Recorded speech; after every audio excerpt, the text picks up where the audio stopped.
ফরিদপুরে জনপ্রিয়তা পাচ্ছে উন্নত জাতের পিঙ্কি স্টার ১৩ হাঁস পালন। মাত্র ৪৫ দিনে ৩.৫ থেকে ৪ কেজি ওজন হওয়ায় এবং পানি ছাড়াই সহজে পালনযোগ্য হওয়ায় খামারিরা ঝুঁকছেন এই হাঁস পালনে। সোসাইটি ডেভেলপমেন্ট কমিটি এসডিসির সহায়তায় জেলার বিভিন্ন উপজেলায় শুরু হয়েছে এ উদ্যোগ। এসডিসি প্রতিটি খামারিকে ৫০টি করে হাঁসের বাচ্চা, খাদ্য, ভ্যাকসিন ও কারিগরি সহায়তা দিচ্ছে। ফলে অনেকেই মুরগির শেডেই শুরু করেছেন এই হাঁস পালন। জেলার একজন খামারি বলেন, আমরা জানতামই না পানি ছাড়াও হাঁস পালন করা যায়। এসডিসি আমাদের ৫০টি হাঁস দেয়, এখন আমরা বড় খামারের স্বপ্ন দেখছি। এসডিসির এক কর্মকর্তা জানান, দেশে আমিষের চাহিদা বাড়ছে। খামারিদের আর্থিক সচ্ছলতা বাড়াতে এবং চাহিদা মেটাতে তারা পিঙ্কি স্টার ১৩ হাঁস পালনের প্রসার ঘটিয়েছেন। এদিকে ফরিদপুর জেলা প্রাণী সম্পদ বিভাগ জানিয়েছে, হাঁসের মাংসের বাড়তি চাহিদার কথা বিবেচনায় নিয়ে স্থানীয় রেস্টুরেন্টগুলোর সঙ্গে খামারিদের সংযোগ তৈরি করা হচ্ছে, যাতে তারা সহজে বাজার পায়। পিঙ্কি স্টার ১৩ হাঁস পালন এখন ফরিদপুরের অনেক খামারির কাছে নতুন স্বপ্ন, আর এই স্বপ্নকে বাস্তবায়নের পেছনে কাজ করছে একটি ছোট উদ্যোগ। তো আমার ঘর ছিল না, এখন আমি এই ঘরটা দিছি, তারাই আমার আর কি এটা বুদ্ধি দিছে, একটা ঘর দেন। এসডিসি সংস্থা সাহায্য করছে, তাহলে তারা এই ঘরটা দিছি, তারা 50টা হাঁস দিছে। আমি এই ঘরটায় পালতেছি। এই হাঁসগুলা পালতে কিন্তু আমার পানির দরকার হইতেছে না, আমি মোটর দিয়ে গোসল করাইতেছি।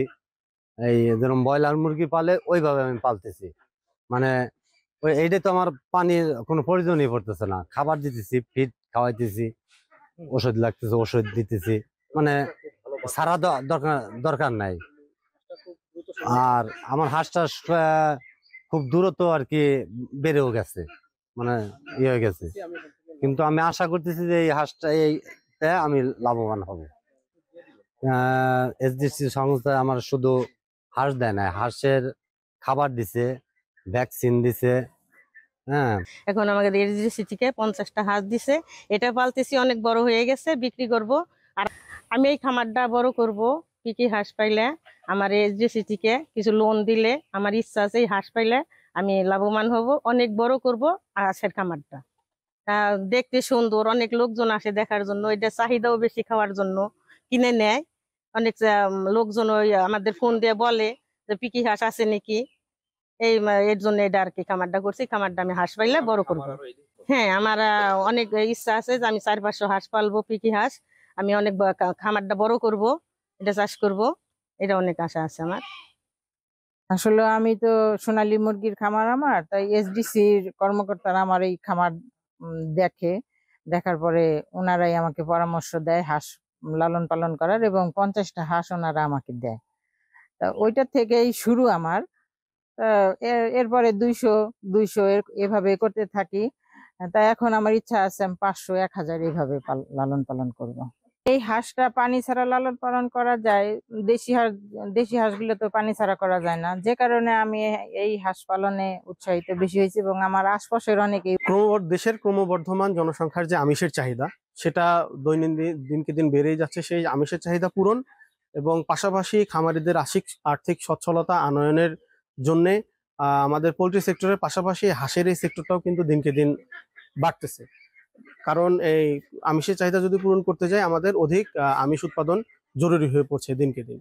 এই ধারাকে অব্যাহত রাখা এবং আরো গতিশীল করার লক্ষ্যেই পল্লী কর্মসহায়ক ফাউন্ডেশন পিকেএসএফ এর অর্থায়নে আমরা সোসাইটি ডেভেলপমেন্ট কমিটি এসডিসি ফরিদপুরের পক্ষ থেকে আমরা গ্রামীণ যে ক্ষুদ্র খামারি আছে তাদের সাথে আমরা নিয়মিত কাজ করে যাচ্ছি।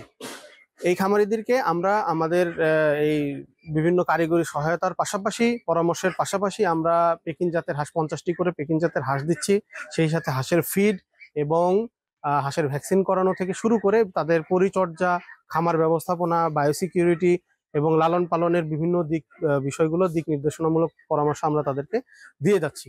আমরা ইতিমধ্যে দেখেছি যে ফরিদপুরে আমাদের সংস্থা, ওভারঅল সংস্থার পক্ষ থেকে আমরা প্রায় শতাধিক পেকিং হাঁসের খামারের সাথে আমাদের কথা হয়েছে। তার মধ্যে আমরা এই খামারি ভাই সহকারে আমরা প্রায় 25টি প্লাস খামারির সাথে আমরা অলরেডি যোগাযোগ করতে পেরেছি।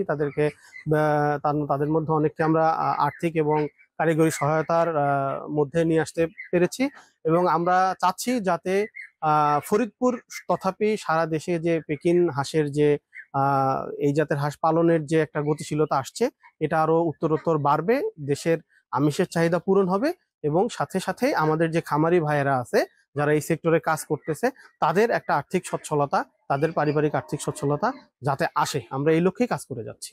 মাংসের পিকিং জাতটা মাংসের জন্য, তো মাংসের বাজার সৃষ্টির জন্য আসলে আমরা বিভিন্ন হোটেল, আগে এরকম হোটেল ছিল না, বিভিন্ন ধরনের হোটেল রয়েছে যেগুলোতে মানুষে হাঁসের মাংস খুবই তাদের চয়েস। সেক্ষেত্রে আমরা বিভিন্ন হোটেলের সঙ্গে তাকে কন্ট্যাক্ট করাইয়ে দেই যাতে যে হাঁসগুলা যথাসময়ে বিক্রি করতে পারে এবং টাকা, এবং হোটেলওয়ালা তারাও হাঁস রান্না করে ই করে, ভোক্তা যথেষ্ট আছে এবং আগের চেয়ে ভোক্তা বেড়েছে আর কি, খাবারের চাহিদা রয়েছে যথেষ্ট। এভাবে আমরা তাকে সহযোগিতা করি। আসলে আগের চেয়ে এখন হাঁসের মাংসের চাহিদা বেশি, আমরা সবাই জানিস, এবং আগের চেয়ে মানুষ হাঁসের গোস্ত পছন্দ করে বা খায় বেশি। সুতরাং সেই হিসেবে যারা পালন করে তাদের জন্য সুখবরই।